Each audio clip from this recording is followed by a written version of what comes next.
Okay, let's unpack this. We're setting the scene on a really pretty dramatic night, November 8th, 2022, election night at the Mar-a-Lago Club in Florida. Right. And the source material we're working with, it immediately paints this vivid picture of the ballroom there, modeled, the source's note, on Versailles. Yeah, exactly. Shimmering gold leaf, huge chandeliers. It's presented as a symbol, isn't it? Wealth, showmanship, maybe that outsider status thing, too. And maybe being a bit out of touch, the source's hint. It wasn't even original to the estate, apparently. Trump added it. He reportedly dreamed it'd be a winter White House. Which it sort of became, in a way, and the sources suggest Mar-a-Lago itself came to symbolize, well, everything people loved or hated about his presidency. That whole mingling of public service and private business. Yeah. Staying there with rich friends while supposedly top-secret operations were happening nearby. Yeah, the sources call it, pretty pointedly, the court of Donald Trump. And the stakes for that specific night, November 2022, based on these sources, they couldn't really have been much higher, could they? Seems not. The pre-election expectations, they were sky high for Republicans. Some sources literally use the word rout. Well, you had historical trends, right? First midterm for a president. Plus, Biden's unpopularity back then, inflation was soaring. And just a general feeling, the sources say that the country was on the wrong track. Yeah. So Republican enthusiasm was described as, like, surging, pointing to a potential banner night. But our source material stresses that for Mr. Trump personally, this was more than just your average midterm. Right. Even though he wasn't on the ballot himself, it's described as this critical test, a test for a specific group of candidates he'd backed. The MAGA slate, yeah. And what tied them together, according to the sources? Well, largely they'd agreed the 2020 election was, quote, rigged and stolen. And crucially, they were running for positions that actually certify future election results. Okay. So directly involved in the mechanics. Exactly. The sources point to people like Corey Lake in Arizona, reportedly calling it the last election, or Mark Fincham, also Arizona, who is apparently outside the Capitol on Jan 6th, running for the top election job there. Wow. And others. Doug Mastriano in Pennsylvania, allegedly promising to decertify machines, re-register voters. Jim Marchant in Nevada, reportedly leading this whole coalition of election deniers. And their goal. The sources mentioned this coalition's goal. Yeah, reportedly it was to fix the whole country, and President Trump is going to be president again in 2024. So, pretty explicit aims regarding election mechanics. And as if that wasn't enough drama, politically speaking, the sources describe a literal storm. Tropical storm, Nicole? Right, heading straight for Mar-a-Lago. It was in a mandatory evacuation zone. But Mr. Trump, the sources say, refused to leave, refused to cancel the party. That's what they report. So you had this convergence, don't you? High personal stakes, candidates focused on 2020 grievances and ready to act on certification, and this actual hurricane bearing down. So our mission in this deep dive, using the source materials you've gathered, articles, research notes, is to understand that night, sure, but more importantly, to trace the origins and the strategy of this movement. The one the sources describe as attempting a near takeover. Exactly. A movement, they say, was narrowly stopped in 2022, but was regrouping for 2024. So the goal is to pull out the key insights from these sources so you listening can be really well informed on this specific topic. Makes sense. Let's get into it. Okay, so let's zero back in on that Mar-a-Lago ballroom. Election night. The sources describe Trump's arrival, and he wasn't apparently the usual rally persona. How so? Blue tie, not red. No MAGA hat. And despite the cheers from supporters, his expression was described as distinctly, well, dour. Unhappy. The sources say his emotions were kind of transparent, despite the public image. Yeah, they suggest his face showed he was angry, even though he denied it later. And they also note this unusual moment with the press. What was that? He thanked them, called it a great honor. But the sources say he knew most major outlets had already left because of the hurricane warning. A bit of performance there, perhaps. Interesting. And then the results started coming in. How did that play out, according to the sources? Well, very quickly, it seems, things started diverging from those big expectations. For those key MAGA candidates especially. Mm-hmm. The ones focused on 2020 and the election administration roles. Yes, exactly. For many of them, the results were largely losses, or quite narrow defeats. The sources list names like Lake, Marchant, Michels, Fincham, Caramo, Mastriano. noting their losses in these key races. So not the sweep they were hoping for in those specific targeted roles. Not according to these results, but at the same time, the sources highlight a huge success elsewhere in Florida that night. Governor Ron DeSantis. Right. A massive 20-point landslide re-election in Florida, which is usually much tighter. He even flipped Miami-Dade County. And the chants. The sources mentioned chanting. Yeah, 2 more years, which the sources interpreted pretty clearly as a signal run for president. Okay.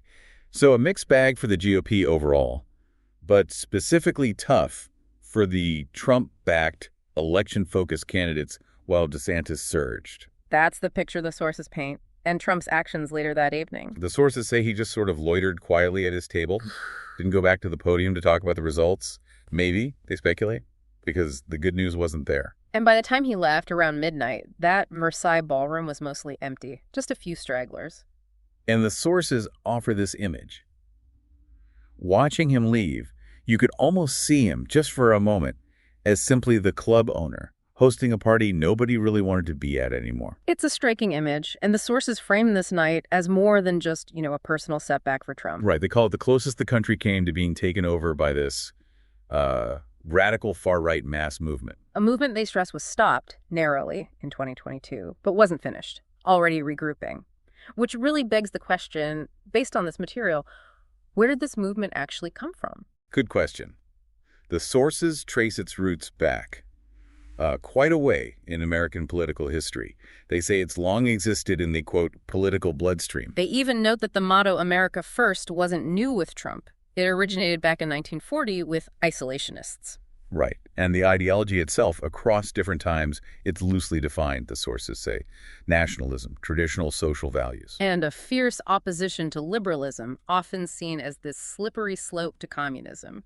Plus, a tendency towards paranoia, conspiracy theories. Exactly. And the sources emphasize that for most of the post-war era, this view was pretty fringe, not persuasive to most Americans, frozen out by both main parties. Its positions were pretty different from the mainstream GOP back then, weren't they? Strong opposition to immigration, trade deals, rejecting compromise. And what the sources describe as a tolerance for violence, quite distinct from the establishment Republican Party of, say, the late 20th century. But even though they were marginalized, the sources explain this core belief they held. The conviction that they were right, and that most Americans secretly agreed with them. That America was inherently conservative deep down, no matter what election said. That's the one. And this faction persisted, the sources note. Even when their champions, like Barry Goldwater or Pat Buchanan, faced electoral setbacks, they kept going. Then you get the Tea Party in the 2010s. The sources describe this as the coarser side of the right gaining strength, still mostly pushing from the outside, but definitely applying pressure. But the sources argue something was missing. Right. They lacked someone with the talent, the charisma, the fame, the resources to really take this ideology mainstream. Until Trump. His first inaugural address, this American carnage. The sources say that message really hit home for people already steeped in that hard-right pessimism, made them feel seen. And he used the presidency, the sources argue, as a platform to elevate these views constantly, bringing people from the fringe into the GOP fold. While also, the sources suggest, mainstreaming their views to radicalize existing Republicans, a two-way process. Then came his final year in office. 2 huge crises colliding, which the sources say accelerated this radicalization dramatically. First, COVID-19 upended everything, injected politics into daily life, fueled conspiracies. Made the idea of Democrats wanting to control lives seem more credible to some, maybe, especially with public health measures. And second, the huge protests after George Floyd's murder created this atmosphere of upheaval, and right-wing media portrayals, the sources note, amplified a sense of rampant lawlessness. And Trump's campaign messaging, the sources describe how it rolled all this together.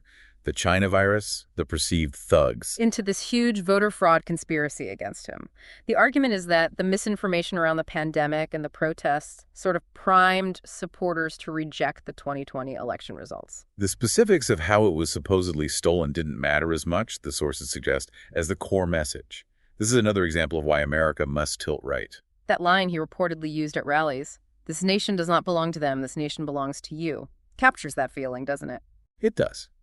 Now, the sources we're using, they acknowledge that the attempts to overturn the 2020 election, that's all incredibly well documented elsewhere. testimony, indictments, you name it. Right, but here's where these sources offer a really key insight, focusing on the movement's perspective.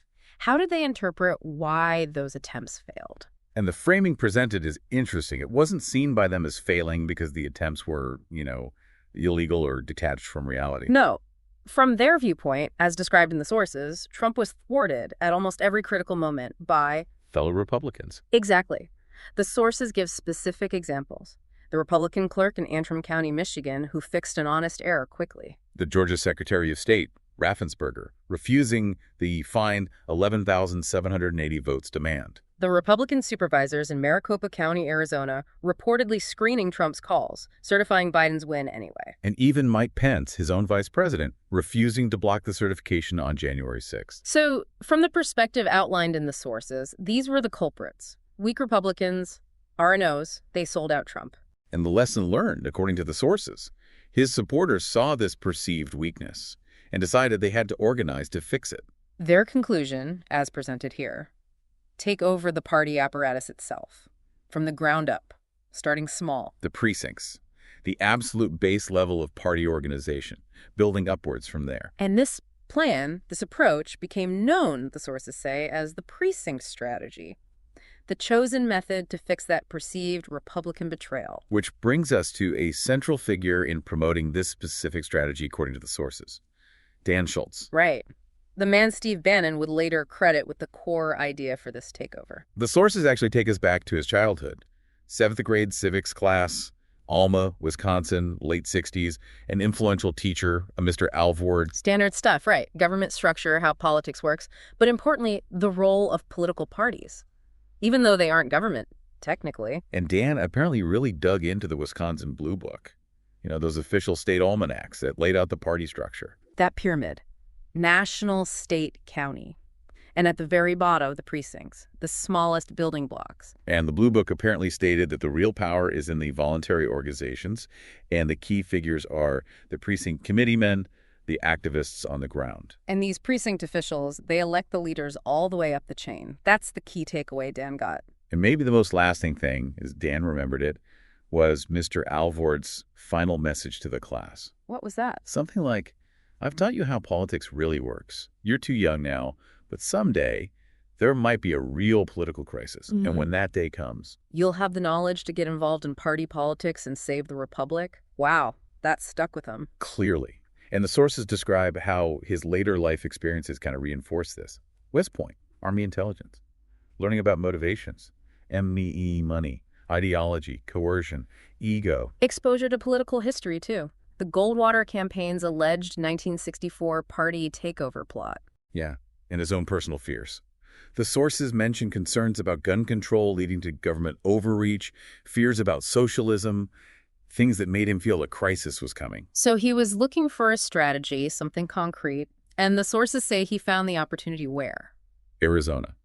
Attending a border militia meeting around 2007, someone mentioned offhand that loads of Republican precinct committeeman slots were vacant. And this surprised him. He thought Arizona, Goldwater country, would be fully staffed. Exactly. So he checked, called the county GOP, found out his own district had maybe 160 slots, but only about 40 were filled. That made him check his premises, as the sources put it. The party structure wasn't as strong or engaged at the base as he'd assumed. And that was the light bulb moment for the precinct strategy. Fill those empty slots. With conservatives, later Trump supporters, own the party from the bottom up. He started pitching this, didn't he? Even to early Tea Party groups. Arguing rallies weren't enough. Yeah, saying the real overlooked power was in those mundane precinct meetings, just like the Blue Book suggested. And the sources remind us what power these precinct committee members theoretically hold. Electing party leaders, county, state, influencing the platform, spending, choosing delegates, providing volunteers. It's foundational. He adopted quotes too, right? Plato on being governed by inferiors if you don't participate. Phyllis Schlafly calling precinct roles the most powerful political office. That's what the sources say. He saw small examples work locally, helping a conservative win a primary, a friend win a state Senate seat by focusing on precinct workers. So even if he sounded like Chicken Little sometimes, the sources portray him as really believing in the power of this granular approach. He had the strategy, born from civics class, fueled by his worldview, but he needed amplification. Enter Steve Bannon, the The sources bring him back into the picture here post-January 6th. Yeah. Described operating out of the Breitbart embassy, linked to the alt-right, stating this Leninist goal, wanting to destroy the establishment to build something new. An outside agitator, interested in mass movements, offers true believer, understanding Trump's appeal. And after January 6 failed to stop the certification, the sources suggest Bannon saw this hunger for direction in the movement. People wanted something to do, an actionable item. And his strategic view, according to the sources, a third party was a non-starter. A fool's errand, he reportedly called it. No, the path was to take over the Republican Party. The only viable vehicle, in his view, to challenge the uniparty establishment and create this dominant populist force. So he found Dan Schultz. They knew each other from Breitbart, apparently. And Bannon saw Schultz as the perfect guy to push this grassroots strategy. He brought Dan onto his War Room podcast multiple times. Starting right after the 2020 election, December 2020, then again in 2021, using terms like beloved figure, honey badger. Projecting chumminess, yeah, but really giving Dan's message a huge platform with a very dedicated audience. And Bannon let Dan lay out the precinct strategy, right? Using that simple civics framework, the pyramid. Exactly. And Dan's message was urgent, the sources say. Conservatives must take over the GOP by becoming precinct committeemen, because right now, they're not in it, even though it's the most powerful position. He gave a guarantee, didn't he? A stark one. Yeah, reportedly. We will lose the Republic if we don't take over the GOP. And Bannon's role? Just giving him the platform. Strong endorsement, the sources say. A call to action. Telling his audience, the War Room posse, the unwashed masses, to pound in to Schultz's info, get involved now. Bannon saw it as simple, actionable, leveraging an existing structure, offering agency and hope after January 6th. That's the interpretation of the source material. Let the organization's own momentum take over once people joined.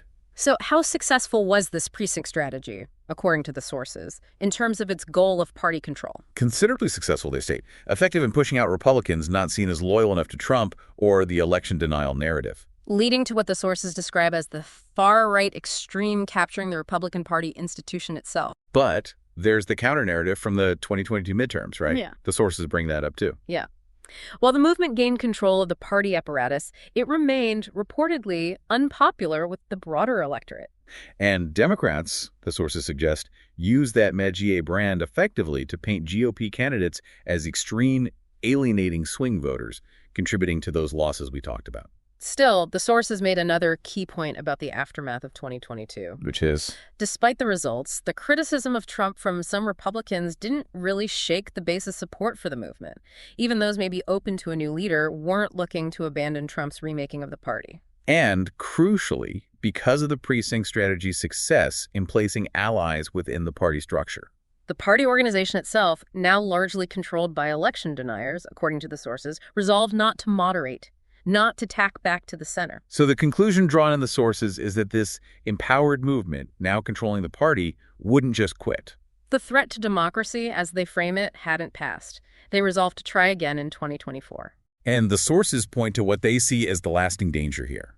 In a 50-50 country, basically, either party can win. And that fringe ideology, which Trump helped elevate from maybe 15% reach to closer to half the country, isn't going away easily. There's this feedback loop described between Trump and his supporters leading, the sources argue, to more extremism, more disconnection, more hostility, more mistrust of institutions. Including the justice system, which the sources link to Trump's actions around his legal fights. Which leads to an essential question the sources pose for you, the listener. How could so many millions of fellow Americans come to genuinely believe in and desire the outcome this movement seeks? The sources say their story tries to shift focus from just the politicians to look at ordinary people, their decisions to get involved or not, and how that collectively shapes things. January 6th is presented as this formative moment, and the precinct strategy as the method chosen to redeem that perceived defeat and gain control. So this deep dive, using your source materials, has shown us how they portray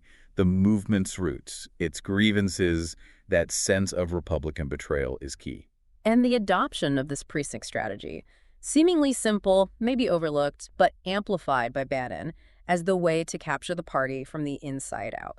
A strategy the sources say succeeded in changing the party, even with those 2022 electoral issues, and left the movement determined not to moderate. It really highlights the nuts and bolts of political organization, doesn't it? How power works at that ground level. Absolutely. Which leaves us with a final thought for you to mull over based on everything we've discussed from these sources. What does this story, this account of ground level organizing, the capture of a major party institution as described in these materials, what does it suggest about the very nature of political power and participation